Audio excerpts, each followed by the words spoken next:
नमस्कार, स्वागत है आपका। आपके साथ मैं दीपेश बरगले। खबरों की शुरुआत सबसे पहले बड़ी खबर से विदिशा से जो मिल रही है। गंजबासौदा में बड़ा हादसा हुआ है। कुएं में कई लोग गिर गए हैं। कुएं से 3 शवों को बाहर निकाल लिया गया है। लाल पठार गांव में रेस्क्यू ऑपरेशन लगातार जारी है। 12 साल का लड़का पहले कुएं में गिरा, जिसे रेस्क्यू करने के लिए आसपास के लोग इकट्ठा हुए और तकरीबन 40 से 50 लोग उस कुएं की मुंडेर पर और वहां लगे हुए शेल्फ पर चढ़ गए, जिसके बाद अचानक वो भरभरा कर गिर गया और 40 से 50 लोग उस कुएं में जा गिरे।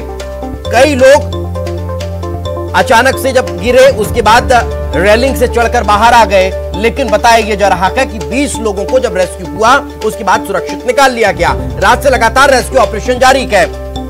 15 से 20 लोगों के दबे होने की आशंका अभी भी जताई जा रही है। सीएम शिवराज लगातार इस पूरे हादसे में जो सिचुएशंस निर्मित हुई है, जो अपडेट्स को रखी हैं, उन पर नजर बनाए हुए हैं। सीएम ने विदिशा में कंट्रोल रूम बनाया था। कल रात से ही वे लगातार इस मसले से जुड़े हुए हैं। आज सुबह वे तुरंत भोपाल पहुंचे और सिचुएशन रूम जो आज से कुछ दिन पहले ही जिसका उद्घाटन हुआ, उम्मीद नहीं थी कि इतनी जल्दी ही उसका इस्तेमाल करना होगा।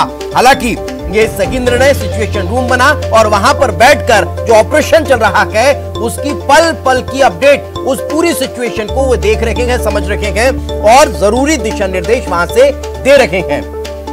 इतना ही नहीं, उच्च स्तरीय जांच के आदेश दे दिए गए हैं। प्रभारी मंत्री विश्वास सारंग घटनास्थल पर मौजूद है।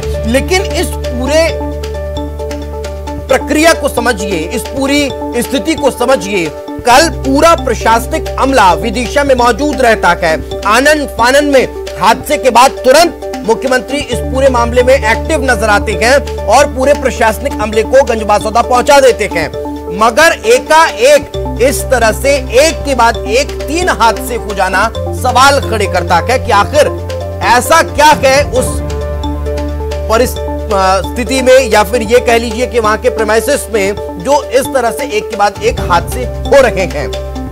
इससे इतर भोपाल से भी एक और बड़ी खबर आपको बता देते हैं। गंजबासौदा हादसे के मामले में सीएम शिवराज लगातार रेस्क्यू ऑपरेशन को लाइव देख रहे हैं। मंत्रालय में स्टेट सिचुएशन सेंटर पर वे मौजूद हैं और मॉनिटरिंग कर रहे हैं। गृह मंत्री नरोत्तम मिश्रा भी उनके साथ मौजूद हैं। आपको बता दें, लगातार सीएम नजर बनाए हुए हैं।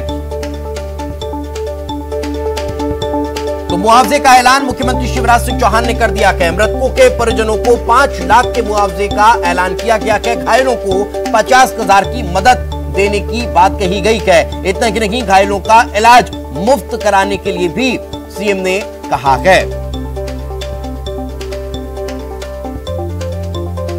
वहीं जिस जगह पर यह हादसा हुआ वहां की ताजा तस्वीरें हम लगातार आपको दिखा रहे हैं और हमारी सहयोगी वहां पर मौजूद है रंजना, वो लगातार पल पल की अपडेट आप तक पहुंचा रही। कुआं धंसने से करीब 40 लोग कुएं के अंदर गिर गए थे, लेकिन 20 लोगों को तुरंत निकाल लिया गया है। 19 लोग अस्पताल में भर्ती हैं और बाकी लोगों को रेस्क्यू करने के लिए जो रेस्क्यू ऑपरेशन है वो चल रहा है। और इस वक्त हम तस्वीरें आपको दिखा रहे हैं, वही कुआं है जहां पर हादसा हुआ था। यानी जिस वक्त 12 साल का बच्चा पानी भरने के लिए यहाँ पर पहुंचा था, जो कुआं धसकने की वजह से वो अंदर चला गया था। लोहे की जो ग्रिल ऊपर लगी हुई थी कुएं के आसपास, उस पर उस 12 साल के लड़के को बचाने के लिए करीब 40 से ज्यादा लोग कुएं पर चढ़ गए। और यही वजह है कि सीमेंट की जो नींव है जिस पर लोहे की ग्रिल रखी गई थी वो कमजोर होने की वजह से 40 लोग हादसे का शिकार हुए और एक साथ पानी में गिर गए। हालांकि तुरंत 20 लोगों को निकाल लिया गया, लेकिन बताया जा रहा है कि करीब 15 से 17 लोग अभी फिलहाल लापता हैं। उनके परिजन उनकी लौटने का इंतजार कर रहे हैं, लेकिन अब सिर्फ रेस्क्यू ऑपरेशन चल रहा है और शवों को निकालने के लिए जो ऑपरेशन है वो लगातार चल रहा है। 16 घंटे बीत गए हैं, लेकिन अब तक जो कुछ शव है वही निकाले गए हैं। और अब तक कहा जा रहा है कि 20 से 25 फीट ये जो कुआं है इसको खोद लिया गया है, लेकिन इसकी गहराई करीब 40 फीट बताई जा रही है। मुश्किल यहाँ पर रेस्क्यू ऑपरेशन में ये हो रही है क्योंकि यहाँ की जो मिट्टी है वो रेस्क्यू ऑपरेशन में थोड़ी सी परेशानियां खड़ी कर रही है, क्योंकि धसकने वाली मिट्टी है। अगर आसपास के जो मिट्टी को खोदते हैं तो सारी मिट्टी अंदर की तरफ गिर जाती है। और यही वजह है कि जब 40 लोग एक साथ गिरे और उसके बाद जब 20 लोग बाहर निकले और कुछ लोग उसके अंदर दबे हुए थे, तो जब रेस्क्यू ऑपरेशन के दौरान आसपास की जमीन को खोदा गया तो पानी के चलते जो जमीन जो मिट्टी है वो अंदर जा गिरी और यही वजह है कि बड़ी संख्या में लोग इसके अंदर दब गए। हालांकि प्रभारी मंत्री की बात करी जाए तो वो अब तक 3 शवों को निकालने की बात कर रहे हैं, लेकिन प्रत्यक्षदर्शियों की बात करी जाए तो उनका कहना है कि अब तक 4 जो शव हैं वो निकाल लिए गए हैं, लेकिन आधिकारिक पुष्टि यानी प्रभारी मंत्री की तरफ से जो पुष्टि की बात करी जाए वो सिर्फ और 3 शवों की जा रही है और बाकी जो शव हैं उनकी तलाश की जा रही है। रेस्क्यू ऑपरेशन में देरी थोड़ी सी इस वजह से हो रही है क्योंकि अगर जो शव हैं वो क्षतिग्रस्त ना हो, उनको पूरी तरह से बॉडी को बाहर निकाल लिया जाए। और ये वही कुआं है जो हादसे का शिकार हुआ था। और आप देखेंगे कि सर्च ऑपरेशन अब बहुत तेज गति से चल रहा है। 4 से 5 जो जेसीबी मशीन है उनका इस्तेमाल किया जा रहा है। एनडीआरएफ और जो एसडीआरएफ की टीम है वो पूरी तरह से रेस्क्यू ऑपरेशन में लगी हुई है और सिर्फ यही कोशिश की जा रही है कि देर शाम होने से पहले इस रेस्क्यू ऑपरेशन को निपटा लिया जाए और जितने भी शव मलबे में दबे हुए हैं उन सारे शवों को निकाल लिया जाए। कैमरामैन अजय तंवर के साथ रंजना दुबे, न्यूज़ 18 भोपाल। तो बड़ी बात, लगातार अब रेस्क्यू चल रहा है, रेस्क्यू ऑपरेशन को तेज किया जा रहा है, वहीं हादसे की जगह पर रेस्क्यू का काम जारी है। जो लोग दबे हुए हैं उनको निकालने की कोशिशें की जा रही हैं। अलग अलग तस्वीरें लगातार हम आप तक पहुंचा रहे हैं। पठार गांव में कुआं धंसने से करीब 40 लोग कुएं के अंदर गिर गए थे, लेकिन 20 लोगों को तुरंत निकाल लिया गया है। 19 लोग अस्पताल में भर्ती हैं और बाकी लोगों को रेस्क्यू करने के लिए जो रेस्क्यू ऑपरेशन है वो चल रहा है। और इस वक्त हम तस्वीरें आपको दिखा रहे हैं, वही कुआं है जहां पर हादसा हुआ था, यानी जिस वक्त 12 साल का बच्चा पानी भरने के लिए यहां पर पहुंचा था, जो कुआं धसकने की वजह से वो अंदर चला गया था। लोहे की जो ग्रिल ऊपर लगी हुई थी कुएं के आसपास, उस पर उस 12 साल के लड़के को बचाने के लिए करीब 40 से ज्यादा लोग कुएं पर चढ़ गए और यही वजह है कि सीमेंट की जो नींव है जिस पर लोहे की ग्रिल रखी गई थी वो कमजोर होने की वजह से 40 लोग हादसे का शिकार हुए और एक साथ पानी में गिर गए। हालांकि तुरंत 20 लोगों को निकाल लिया गया, लेकिन बताया जा रहा है कि करीब 15 से 17 लोग अभी फिलहाल लापता हैं। उनके परिजन उनकी लौटने का इंतजार कर रहे हैं, लेकिन अब सिर्फ रेस्क्यू ऑपरेशन चल रहा है और शवों को निकाल। तो वही बताया जा रहा है कि कुएं के पास रहने वाली महिला अनीता ने खुलासा किया है कि इससे पहले भी कुआं 2 बार धंस चुका है, जिसकी शिकायत जून में सरपंच से की गई थी। जुलाई में दोबारा इसकी गंभीरता से अब वाकिफ अधिकारियों को करवाया गया, लेकिन किसी ने इसे गंभीरता से लिया नहीं। इसका आरोप लग रहा है अगर अधिकारी सही समय पर जाग गए होते तो ये बड़ा हादसा नहीं होता। 6 महीना बेल से 6 महीना ने साथ में कोई ने नहीं सुना। बिल्कुल आज कितनी जनता है, पानी होता तो क्यों जाते थे, कोई भी सुना है नहीं भाई। एक बच्चे थे उनके, एक ही बच्चे चले गए थे, उनकी बहुएं जरा से बच्चे हैं। पानी की बोलते थे, कुआ के कहते थे, कोई हमारी सुना नहीं, हमारी दरखास्तें भी रखी हैं, जाते हम तो कोई व्यवस्था नहीं है हमारे लाने, बिल्कुल है ना पानी है। सरपंच से बोलते थे, सबने दरखास्त लगाई, हमारी कोई सुनाए नहीं भाई। तो सुना आपने, लोग बेहद परेशान हैं और ये आरोप लगा रहे हैं कि पहले भी इस तरह से हादसे हो चुके हैं। विदिशा हादसे में गंजबासौदा के पूर्व विधायक निशंक जैन ने प्रशासन पर गैर जिम्मेदाराना रवैये का आरोप लगाया। उन्होंने कहा कि गंजबासौदा टीआई को फोन लगाया, लेकिन किसी ने कॉल पिक नहीं किया। हादसे के तुरंत बाद अगर रेस्क्यू शुरू हो जाता तो कई लोगों की जान बच सकती थी।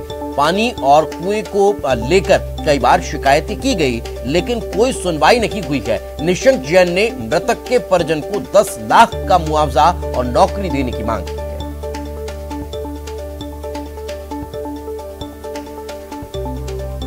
की बात है, यदि इस घटना के लिए कोई यदि एक जिम्मेदार यदि मुझसे कोई कहेगा, तो मैं यहाँ की टीआई सुमी देसाई को जिम्मेदार मानता हूँ कि बड़ी घटना नहीं घटती। मैंने उनको फोन लगाया जब बच्चा कुएं में गिरा, 2 बार मोबाइल लगाया, उनका मोबाइल पिक नहीं हुआ। यहाँ के लोगों ने, हमारे इस कार्यकर्ता ने 100 नंबर को फोन लगाया, 1 घंटे तक 100 नंबर का फोन लगातार एंगेज आता रहा। फिर मैंने एसडीएम और एसडीपी से बात की, उसके बाद यहाँ पर प्रशासन की टीम पहुंची, तब तक बहुत देर हो चुकी है।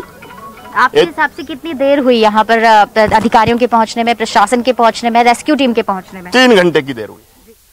और चलिए मध्य प्रदेश को एक बड़ी सौगात मिलने जा रही है। सीधी तस्वीरें आपको दिखा देते हैं। मध्य प्रदेश को नई उड़ानों की सौगात मिल रही है। स्पाइस जेट की 8 फ्लाइट की शुरुआत की जा रही है। मध्य प्रदेश में नई हवाई सेवाओं का शुभारंभ कार्यक्रम शुरू हो चुका है। ग्वालियर से 5 शहरों के लिए यह फ्लाइट शुरू हो रही है। ग्वालियर से पुणे की फ्लाइट शुरू हो रही है। केंद्रीय मंत्री ज्योतिरादित्य सिंधिया ये शुभारंभ कर रहे हैं। सीएम शिवराज सिंह चौहान भी वर्चुअली इस कार्यक्रम में मौजूद है। मुंबई के लिए केवल नहीं, लेकिन पूरे देश के लिए एक बहुत महत्वपूर्ण दिन। मैं सभी को अपने दिल के गहराइयों से धन्यवाद अर्पित करना चाहता हूं कि आप सब महानुभावों ने अपना कीमती समय निकालकर इस कार्यक्रम में आप लोग उपस्थित हुए हैं। खास करके नरेंद्र सिंह जी को मैं तहे दिल से धन्यवाद अर्पित करना चाहता हूं। उनका दूसरा कार्यक्रम भी था, लेकिन फिर भी उन्होंने समय निकाला है। मैं जानता हूं कि वो समय की पाबंदी भी है, तो मैं संक्षिप्त में 2-3 बातें रखना चाहूंगा और फिर हम नरेंद्र सिंह जी को सुनना चाहेंगे और आदरणीय मुख्यमंत्री शिवराज सिंह जी को सुनना चाहेंगे। किसी भी अर्थव्यवस्था में परिवहन का एक बहुत महत्वपूर्ण अंग होता है।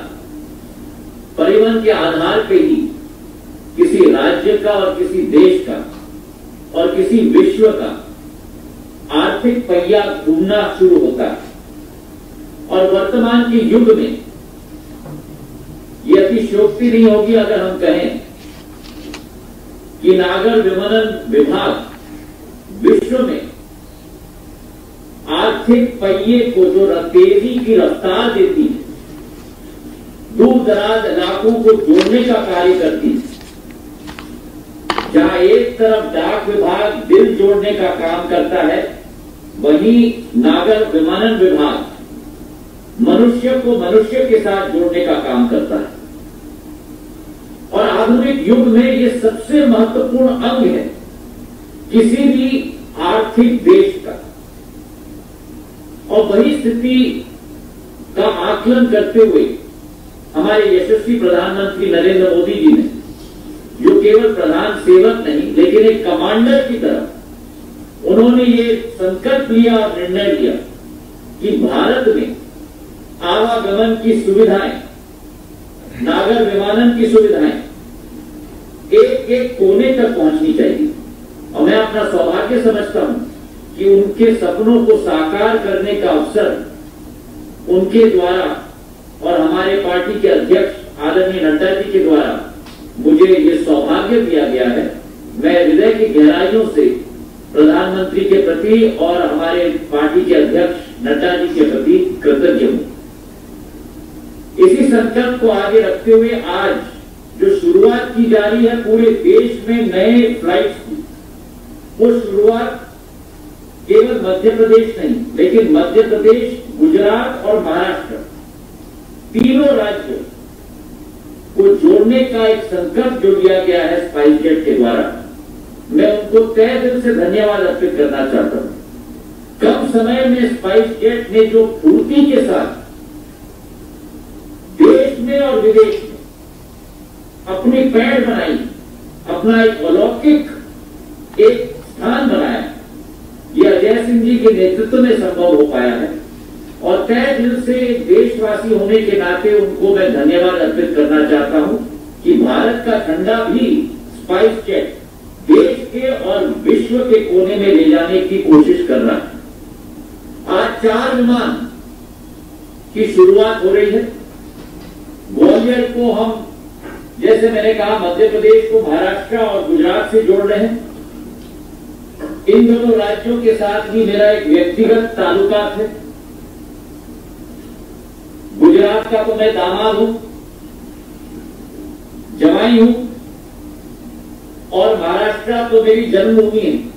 तो मेरे लिए बहुत भावनात्मक एक क्षण है जहां मेरे मध्य प्रदेश, मेरे हृदय को हम गुजरात के साथ और महाराष्ट्र के साथ जोड़ने जा रहे हैं। आज 4 फ्लाइट्स की सौगात दी जा रही है स्पाइस जेट के द्वारा और मंत्रालय के द्वारा। ग्वालियर, पुणे, ग्वालियर जो हफ्ते में 3 दिन चलेगी। जबलपुर, सूरत, जबलपुर जो हफ्ते में 3 दिन चलेगी। और ग्वालियर, अहमदाबाद, ग्वालियर जो हफ्ते में 4 दिन चलेगी। और ग्वालियर, मुंबई, ग्वालियर जो हफ्ते में 4 दिन चलेगी।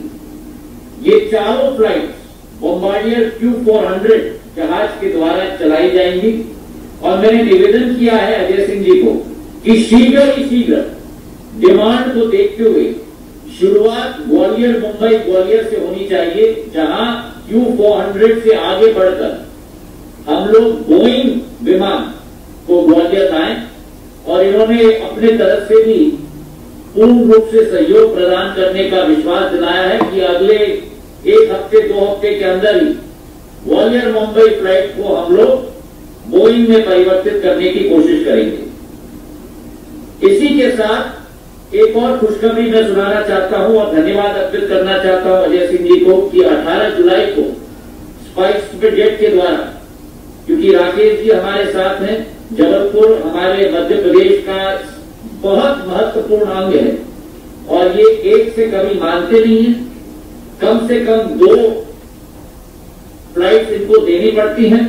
तो 18 तारीख से स्पाइस जेट का जबलपुर दिल्ली जबलपुर की फ्लाइट की भी शुरुआत होगी और इसी के साथ अक्टूबर के माह में खजुराहो दिल्ली खजुराहो इस फ्लाइट की भी शुरुआत अक्टूबर की माह में हो जाएगी। तो वर्तमान में जो भोपाल 14 फ्लाइट से जुड़ा हुआ है, इंदौर 22 फ्लाइट से जुड़ा हुआ है, जबलपुर 14 फ्लाइट से जुड़ा हुआ है और ग्वालियर 6 फ्लाइट से जुड़ा हुआ है, इसमें भी हम लोग आने वाले समय में वृद्धि लाएंगे। आप लोगों को सबको मालूम है कि हमारा क्षेत्र नागर विमानन क्षेत्र सबसे ज्यादा प्रभावित हुआ है कोरोना के कारण और इस क्षेत्र में एक नई तीव्र गति लाने के लिए हम लोग सब संकल्पित हैं। कल ही हमारी मीटिंग अजय सिंह जी और बाकी एयरलाइन ऑपरेटर्स के साथ भी हुआ है और इस क्षेत्र में जो प्रधानमंत्री जी की विचारधारा है, संकल्प है, उस संकल्प को हम पूरा करेंगे, ये विश्वास हम आप लोगों को दिलाते हैं। इसी के साथ मुख्यमंत्री जी को भी मैं धन्यवाद अर्पित करना चाहता हूं, सदैव विकास और प्रगति के लिए तत्पर होते हैं। नरेंद्र सिंह जी को भी मैं धन्यवाद देना चाहता हूं। आज जब हमारी चर्चा हुई तो उन्होंने मुझसे कहा कि ये तो महज शुरुआत है, आगे और भी फ्लाइट्स हमें देनी होंगी और हम लोग सब साथ मिलकर इस विकास और प्रगति की गाथा को आगे बढ़ाएंगे। मुख्यमंत्री जी मैंने मेरे सामने बहुत सारे प्रस्ताव रखे हैं, अधोसंरचना की भी, एयरपोर्ट्स की भी, कार्गो हब्स की भी। तो आज जिन 4 फ्लाइटों की सौगात दी जा रही है, उसके अलावा अब मंत्री ज्योतिरादित्य सिंधिया ने 2 और फ्लाइट की जानकारी दे दी है, एक कुछ दिन बाद और दूसरी भी अक्टूबर तक शुरू करने की अब वो बात कहते हुए नजर आ रहे हैं। वक्त एक छोटे से ब्रेक का है, जल्द लौटते हैं।